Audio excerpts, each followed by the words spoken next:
सत्ता का दूसरा कार्यकाल। और सवाल अभी विपक्ष से, सवाल तो उससे होगा जिसके हाथ में ताकत हो, जिसके हाथ में पुलिस हो, संस्थाएं हो और मीडिया जिसके सामने नतमस्तक हो। सवाल तो उससे होगा ना। हम लेकर आए खबरों का एक ऐसा शो जिसमें सवाल होंगे सीधे, बेलाग और बेबाक उनसे जो सवालों से बचते हैं, जिनके हाथ में ताकत है।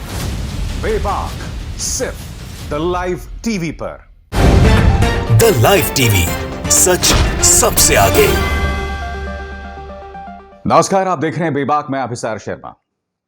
दोस्तों, दो खबरें हैं, दोनों खबरें मीडिया से जुड़ी हुई हैं, मगर ये बताता है कि इस देश का कितना बड़ा दुर्भाग्य है कि हमारे यहां किस तरह की मीडिया काम कर रही है।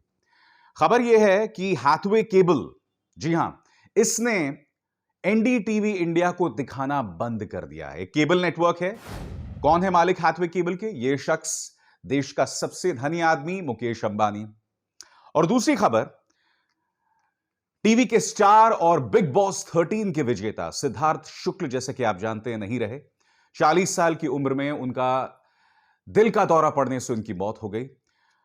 मगर उनकी मौत के बाद मीडिया ने जो बेहूदगी दिखाई दोस्तों, वो तस्वीरें बहुत ही शर्मसार करने वाली हैं। मैं शुरुआत करना चाहूंगा हैथवे केबल, जिसके मालिक देश के सबसे धनी आदमी मुकेश अंबानी हैं। हैथवे केबल ने एनडीटीवी इंडिया को दिखाना बंद कर दिया। मेरे दोस्त रवीश कुमार ने इस मुद्दे को लेकर एक संदेश भी जारी किया है। मैं चाहता हूं आप उनका यह संदेश सुनिए। हैथवे केबल ने अपने पॉपुलर पैक से एनडीटीवी इंडिया को हटा दिया है। अक्सर बिजनेस की बारीकियों का बहाना बनाया जाता है, लेकिन यह मामला कुछ और है। बहुत मेहनत से तैयार किए गए इस कार्यक्रम को आप तक नहीं पहुंचने देना। मैं ये कार्यक्रम हवा में नहीं बनाता हूं कि दफ्तर पहुंचा, जो क्लब में बैठे हैं, दो फालतू लोगों को बुलाया, अगल बगल में बिठाया, डिबेट किया, भेड़ों की तरह लड़ाया और घर चला गया। इस काम में कपड़े भी गंदे नहीं होते हैं।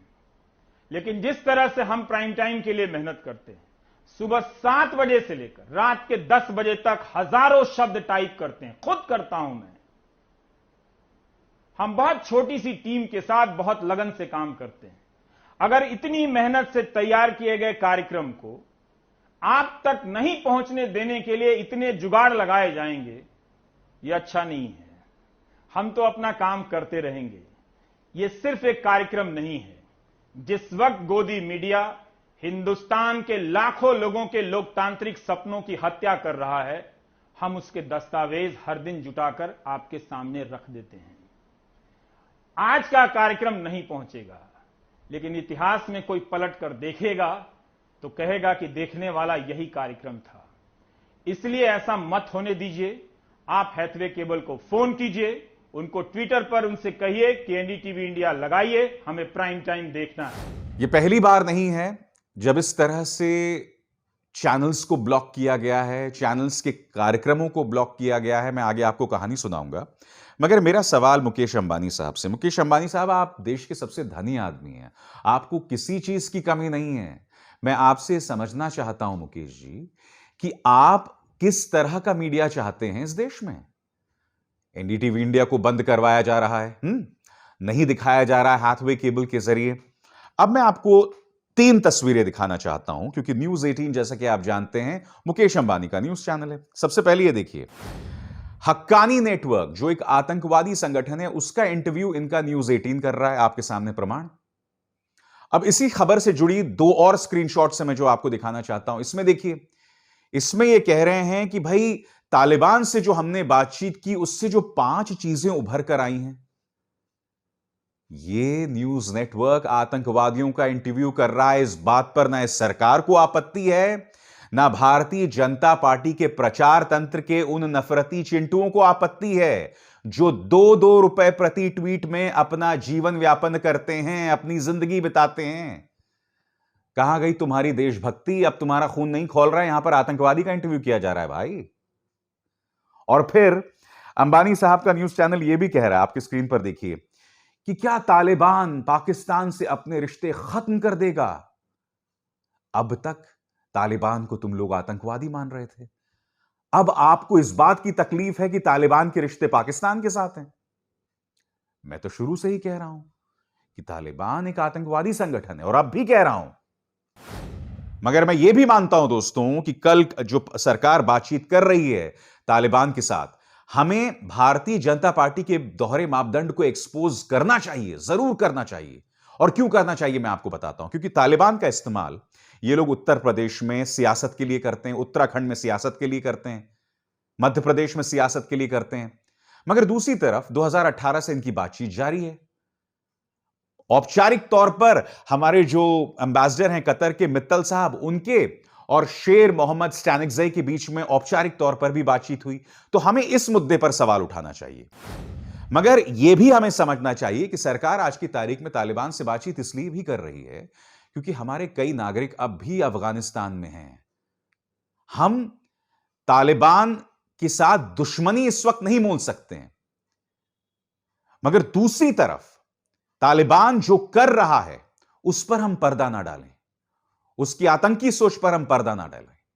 और दूसरी तरफ हो क्या रहा है दोस्तों कि हमारे न्यूज चैनल्स जिस तरह से तालिबान को टारगेट कर रहे हैं टीआरपी के लिए, भारतीय जनता पार्टी की राजनीति को आगे बढ़ाने के लिए, उससे हो क्या रहा है कि अफगानिस्तान में बैठी तालिबान की सत्ता तो और नाराज होगी, और वो गुस्सा किस पे निकलेगा? हमारे नागरिकों पर ही तो निकलेगा ना। मगर अब क्या हो रहा है, जैसे ही सरकार ने बातचीत शुरू कर दी है तो मुकेश अंबानी का चैनल जो है वो तालिबान को आतंकवादी नहीं मानता, हक्कानी जैसे आतंकवादियों का इंटरव्यू कर रहा है। तो मैं वही तो समझना चाहता हूं कि आपको किस तरह का मीडिया चाहिए। और यह बात नहीं है दोस्तों, आपको याद होगा कि मध्य प्रदेश में जब उस चूड़ी वाले पर हमला हुआ था और फिर बाद में उसे गिरफ्तार कर लिया जाता है, उस चूड़ी वाले पे पॉक्सो की धाराएं लगा दी जाती हैं। देखिए, अगर तो उसने वाकई किसी लड़की के साथ छेड़खानी की थी तो उस पर एक्शन होना चाहिए। मगर मुकेश अंबानी साहब का news channel news 18 Madhya Pradesh Chhattisgarh इस मामले को चूड़ी जिहाद बता देता है, यानी कि चूड़ी पहनाने के नाम पर जिहाद चल रहा है। मैं यही तो समझना चाहता हूं कि देश का सबसे धनी आदमी एक ऐसे वक्त जब धंधे बर्बाद हो रहे हैं, बेरोजगारी चरम पर है, अगस्त में बेरोजगारी ने रिकॉर्ड तोड़ दिए थे, तमाम लोगों के धंधे बंद हो रहे हैं। कई ऐसी मिसालें हैं जिसमें एक इंजीनियर ने आत्महत्या करने का प्रयास किया, पूरे परिवार ने आत्महत्या करने का प्रयास किया, मां और बेटी बच गए मगर पिता और उसका बेटा, उनकी मौत हो गई क्योंकि उनके पास पैसे ही नहीं थे। ढेरों ऐसी मिसालें हैं, लोग बेबस हैं। मगर मुकेश अंबानी साहब का जो साम्राज्य है वो लगातार तरक्की कर रहा है, प्रगति कर रहा है। वो और अडानी साहब, ये दो चेहरे हैं दोस्तों जिनका साम्राज्य लगातार बढ़ रहा है। पिछले 2 सालों में इन पर कोई असर नहीं पड़ा है कोरोना का, फिर भी इनके ऐसे न्यूज चैनल्स हैं जो समाज के अंदर नफरत फैला रहे हैं, भ्रामक खबरें फैला रहे हैं, जहर फैला रहे हैं। मैं ये समझने का प्रयास कर रहा हूं क्यों, ऐसी क्या बेबसी है आपकी, बताइए मुझे। और दूसरी तरफ क्या होता है, सच बताऊं दोस्तों, मैं सिद्धार्थ शुक्ला को नहीं जानता। मैं इतना ही जानता हूं कि वो बिग बॉस 13 में के विजेता थे। मैं उनकी दोस्त शहनाज गिल को भी नहीं जानता था। हां, इंस्टाग्राम में अक्सर मैंने उनके वीडियोस देखे थे और उन दोनों के बीच जो रिश्ता था ना दोस्तों, वो मुझे बहुत ही मार्मिक लगता था। अंग्रेजी में एक शब्द है, क्यूट लगता था। और मैंने उनको अक्सर देखा था, मैं नहीं जानता था इनका क्या रिश्ता था दोस्तों। और आपको याद होगा एक वीडियो भी बहुत वायरल हुआ था कि तुआडा कुत्ता कुत्ता साडा कुत्ता टॉमी, वो एक उस पर एक मीम बना था, आपको याद होगा, एक वीडियो बना था जिसमें शहनाज गिल थी। तो शहनाज गिल और सिद्धार्थ शुक्ला को मैं बस इतना जानता था। जब भी कोई 40 साल का व्यक्ति दिल का दौरा पड़ने से मौत होती है, नहीं, अपने आप में बहुत बड़ी त्रासदी है दोस्तों। और खासकर मैंने जब पढ़ा सिद्धार्थ शुक्ला के बारे में कि वो फिटनेस को काफी तरजीह देते थे, अपने शरीर को काफी तरजीह देते थे, बावजूद उनकी हृदय गति रुकने से मौत हो गई। मगर मैं आपको बतलाना चाहता हूं कि हमारे मीडिया ने किस तरह की बेहूदगी दिखाई थी जब उनकी अंतिम यात्रा हो रही थी, उनका अंतिम संस्कार किया जा रहा था। यह तस्वीर देखिए दोस्तों, इसमें आप देख सकते हैं शहनाज गिल को बेसुध पड़ी हुई हैं। मैंने एबीपी न्यूज का वो वीडियो देखा था जो अब मुझे मिल नहीं रहा है। उस वीडियो में जो उनकी रिपोर्टर थी वो बाहर से उनके शीशे पर एक तरह से ठोक रही थी और नॉक कर रही थी और ये बोल रही थी कि हम शहनाज गिल से आपकी बात कराने की कोशिश करते हैं। शहनाज गिल रो रही थी, बेसुध थी और ये कह रहे थे कि हम शहनाज गिल से आपकी बात कराने की कोशिश करते हैं। कहां गई आपके अंदर की संवेदनशीलता? क्या तमाम लक्ष्मण रेखाओं को आप पार कर लेंगे? अब देखिए दोस्तों, ये वीडियो देखिए। इस वीडियो में आप देख सकते हैं किस तरह से शहनाज गिल निकलने का प्रयास कर रही हैं और मीडिया ने बुरी तरह से गिद्धों की तरह उन्हें घेर लिया है। मैं चाहता हूं आप पूरा वीडियो देखिए।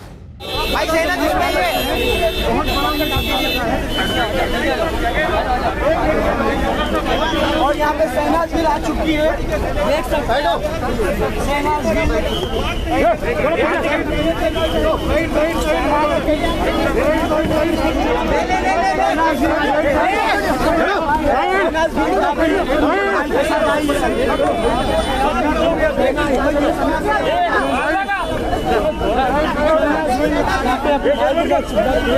और सिर्फ ये वीडियो नहीं है, एक और वीडियो देखिए। यहां पर भी आप देख सकते हैं कैमरा का हुजूम अंतिम संस्कार के बाहर। ये एक ऐसी जगह है जिसकी कोई गरिमा होनी चाहिए, मगर इन्होंने अपनी तमाम मर्यादाओं को ये भूल गए हैं। देखिए पहुंची है, भावुक है, तस्वीरें बयान कर रही है कि किसी तरह का कोई शुद्ध उनका नहीं है। आप देख सकते हैं पहली तस्वीर एबीपी न्यूज़ के कैमरे से शहनाज। एक मिनट मैडम आइए। You can see this image.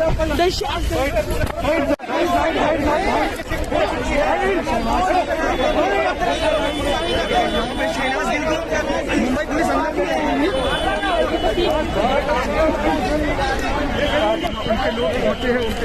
और ये पहली बार नहीं है। आपको याद होगा रिया चक्रवर्ती को इन्होंने इसी तरह से टारगेट किया था। रिया चक्रवर्ती को एक तरह से इन्होंने खलनायिका बता दिया था। रिपब्लिक चैनल, जी न्यूज, तमाम चैनल्स ने इतना गंदा प्रोपेगेंडा चलाया था जिसमें रिया चक्रवर्ती को इन्होंने एक वैम्प बना दिया था, एक खलनायिका बना दिया था। सुशांत राजपूत की मौत का जिम्मेदार तक बता दिया था इन लोगों ने। और आज तक ना सीबीआई कोई ऐसा प्रमाण पेश कर सकी है और मेडिकल रिपोर्ट्स भी यह प्रमाणित नहीं कर पाई हैं कि उनकी हत्या की गई थी। मगर ये तस्वीरें मैं नहीं भूला हूं। बार बार मीडिया अपना चरित्र इस तरह से उजागर करती है। यह हकीकत है हमारे देश की मीडिया की, और यह उम्मीद की जाती है कि इस तरह का मीडिया हमारी आवाज को बुलंद करेगा। और मीडिया ने पाल किसे रखा है? या तो सरकार के चाटुकार होंगे या इस तरह के बंदर होंगे। देखिए किस तरह से उछल रहा है ये, देखिए इसको। तो 129 करोड़ सुशांत सिंह राजपूत के मेरे साथ आशुतोष भी जुड़ रहे हैं। आशुतोष, बड़ा डेवलपमेंट क्या है? बड़ा डेवलपमेंट आशुतोष ये है कि 302 का केस दर्ज होगा, मतलब मर्डर का केस दर्ज होगा। आशुतोष, अगर मर्डर का केस दर्ज होगा तो रिया गैंग जो है उसके खिलाफ भी मर्डर को एबेट करने का केस दर्ज होगा। मतलब जो सुसाइड कह रहे थे। अब आप मुझे बताइए ना, ये लोग किस सूरत से, किस नजरिए से पत्रकार हैं? कहां के पत्रकार हैं? ये जो वीडियो मैं बार बार देख रहा हूं, जिस तरह से इन्होंने जिनका पूरा बर्ताव था सिद्धार्थ शुक्ला के अंतिम संस्कार, उनकी जब अंतिम यात्रा हो रही थी, उसके बाहर जो मीडिया का बर्ताव था वो बहुत ही शर्मनाक था। किसी चैनल ने, हर चैनल ने कहा जा सकता है लक्ष्मण रेखा को पार किया। मगर जो बड़ा प्रश्न इन दोनों खबरों से उभर कर आता है वो ये कि इस देश को किस तरह का मीडिया चाहिए। एक मीडिया वो है जो गिद्ध की तरह अपनी लक्ष्मण रेखाओं को नहीं जानता और सुशांत सिंह राजपूत की मौत और सिद्धार्थ शुक्ला की हृदय गति रुकने से मौत जो है इस बात को प्रमाणित करती है। और दूसरी तरफ एनडीटीवी है। हालांकि एनडीटीवी को मैं पूरी तरह से दूध का धुला इसलिए नहीं मानता हूं क्योंकि उस मंच पे भी कई ऐसे पत्रकार हैं जिन्हें इसलिए रखा गया है ताकि सरकार एनडीटीवी पर बेवजह दबाव ना बनाए। कुछ ऐसे पत्रकार हैं जिन्हें मैं गोदी पत्रकार कहता हूं। मगर आप भी जानते हैं कि एनडीटीवी इंडिया को इसलिए बंद कराया गया था क्योंकि रवीश के प्राइम टाइम से उन्हें खांसी जो है एलर्जी थी, उन्हें तकलीफ थी। मैंने आपको बताया था कार्यक्रम के बीच में, मैं आपको एक और कहानी बताना चाहूंगा एक दूसरे चैनल की। नाम नहीं लूंगा, आप समझ जाएंगे। एक चैनल था, है अभी भी, उसके 2 पत्रकार जो सरकार से सवाल किया करते थे। अचानक एक दिन क्या हुआ कि पता चला कि उस न्यूज चैनल में 3 घंटे का वक्त था जब चैनल ब्लैकआउट हो जाता था या चैनल की आवाज नहीं आती थी जो जनता उसे देख रही होती थी। 2 वक्त था, एक रात को 9 बजे और एक सुबह 10 बजे, और ये दोनों ही टाइम बैंड्स पर 2 ऐसे पत्रकार एंकर कर रहे थे जो सरकार से सवाल करते थे, जो कि हर पत्रकार को करना चाहिए था। यही नहीं, एक योग गुरु हैं जिनका पूरा साम्राज्य है, उन्होंने अपने तमाम विज्ञापन दिखाने उस चैनल पर बंद कर दिए। बाद में हालात ऐसे पैदा हो गए कि दोनों ही पत्रकारों ने उस चैनल से इस्तीफा दे दिया। याद है कि नहीं?